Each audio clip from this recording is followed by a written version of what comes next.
Tensyon at pangamba.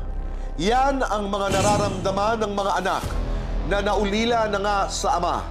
Hindi pa nabigyan ng benepisyong pinag-ipunan ng mga tatay para sa mga maiiwang pamilya. Isang pulis ang tatay ni Aiza.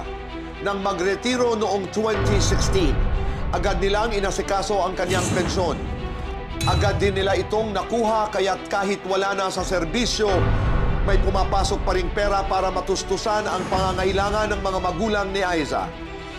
Ngunit nang magkasakit ang tatay ni Aiza noong 2021, nagpunta ang kanyang tatay sa probinsya. Dahil hindi inabutan ng officer na nag-check ang kanyang tatay, tumigil ang pagdating ng pensyon at hindi na bumalik ang inaasahang buwanang pensyon hanggang sa mamatay ang tatay ni Aiza noong 2023. Muling inasikaso ni Aiza at ng kanyang nanay ang mga benepisyo sa pagkamatay ng kanyang tatay. Isang taon din nila itong ginawa. At noong 2024, may pumasok ng pera sa kanilang bangko.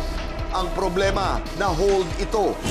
Ang dahilan, nagkakaso pala ang kanyang tatay nung ito ay nasa serbisyo pa. Makuha pa kaya ni Aiza ang pensyon na inaasahan ng kanyang nabiyudang ina? Narito ang ating payong kapatid, kina Kuya Alan at Ate Pia kay Aiza at sa kanyang ina. So in general yung sasabihin ko, so para sa mga nunood, in general ito, no? So normally sa government kasi, pag ikaw ay nagkaroon ng dismissal, ano yung effect ng dismissal? And dito nag-research po tayo ng konti at sa NAPOLCOM, ang effect kasi ng dismissal is maka-cancel yung eligibility at saka yung eligibility mo for retirement benefits. Kung yung kasong yon, at general to ha, kasi yun na, tutulungan ka naman namin na ma-review yung kaso dahil wala man kayong kalam-alam doon.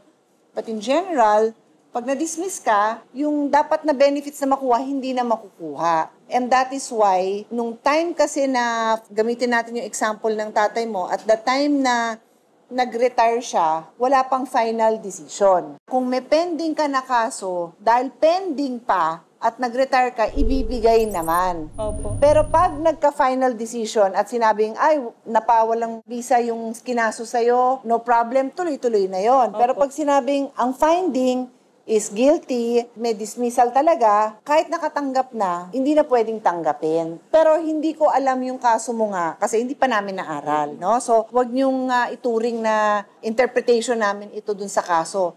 Based lang dun sa general facts. To be fair to the PNP organization, nakita ko over the last 30 years yung reforms talaga, lalo para tulungan ang mga anak at saka yung mga byuda or byudo, how to help the family. But it's still not perfect. So, we will take a look at that. So we'll help the family bilang pakikiramay namin din sa inyo, but we'll look into the case. So Aiza, hindi nagtatapos dito yung ating pag-uusap. Nariyan ang ating mga abogado, andyan si Kuya Larry, at itutuloy natin ito hanggat malaman natin ang buong kwento. Opo. Yan ang sinasabi ni Ate Pia at Kuya Alan. Opo. Maraming salamat sa iyong tiwala. Salamat po. Maraming salamat sa iyong pagdalaw dito sa aming munting programa. Higit pa sa financial assistance, sinamahan ni Kuya Larry at ng Cayetano in Action Team si Aiza at nanay sa opisina ng PNP kung saan nila na lamang nakahold ang benefits ng yumaong asawa dahil sa kaso nito. Kung plano pa ni na Aiza at nanay Arsenia na mag-file ng motion for reconsideration, ay tutulong muli ang Cayetano in Action sa kanila. Si Gemma na ang tumayong tagapangalaga ng mga naulilang anak ng namatay niyang kuya. Tumulong rin si Gemma sa pag-aasikaso ng benepisyo ng kanyang kapatid. At nang maayos ito, nakakuha ng ATM ang nabiyudang asawa ng kapatid kung saan pumapasok ang pensyon. Dahil na kay Gemma ang dalawang bata at wala sa pangangalaga ng tunay na ina, lumapit si Gemma sa ating programa para humingi ng payo kung paano makukuha ng mga anak ng kanyang kuya ang perang inilaan ng kanilang tatay sa kanila. Narito ang payo ni na Kuya Alan at Ate Pia kay Gemma. Normally, pag namatay yung isang spouse, i-assume mo talaga na yung mga anak nandun sa surviving parent. And then, kahit sabihin mong hati sila, kung minor naman yon, Opo. so it's either dun na nga sa surviving tatay o nanay, Opo. or yung nanay mag-open ng account in trust at dun din ihuhulog.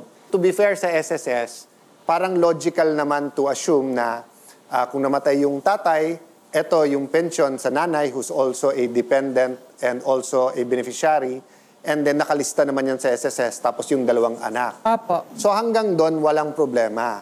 Ang problema nung nag-complain ka na, dito naman papasok yung the law might be harsh, but that is the law, pero maririnig mo rin yung common sense. Ang idadagdag ko ngayon sa diskusyon natin, no, yung proseso. So, isa yan sa nakikita kong room for, again, Kuya Boy, amendment of the law or review of the law. Kasi hindi ka lang dito magkakaproblema eh. Pati dun sa mga ibang mga sa eskwelahan ng mga bata kasi wala silang kinikilalang magulang. So, ang nakita kong gap din is sana may paraan sa barangay level na magsucertify sila na ito, since 2017, nasa sa kanya yung mga bata. Siya na ang kinikilalang magulang ng mga batang yan.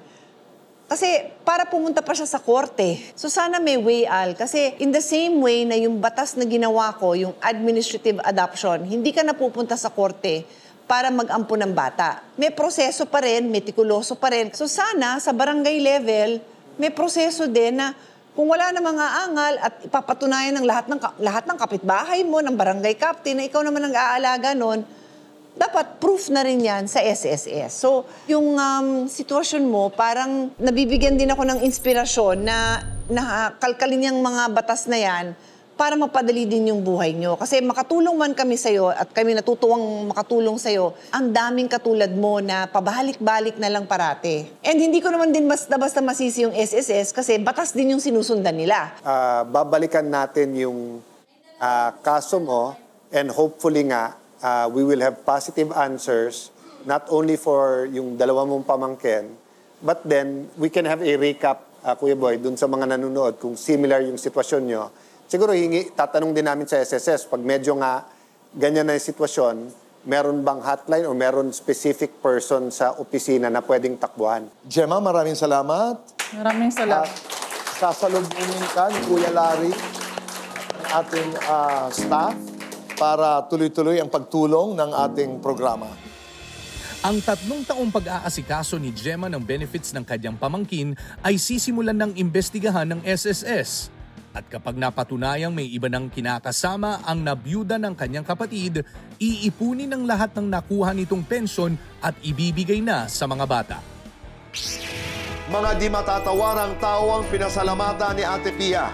Kilalanin sila sa pagbabalik ng Cayetano in Action with Boy Abunda. Cayetano in Action with Boy Abunda would like to thank Siomai King, ang hari ng siomai. JC Organic Barley, live healthy, choose good life. And Seimada from La Luna Cafe. Come home to a delicious tradition. We're located at 103 ML Quezon Avenue, Hagonoy, Taguig. 7.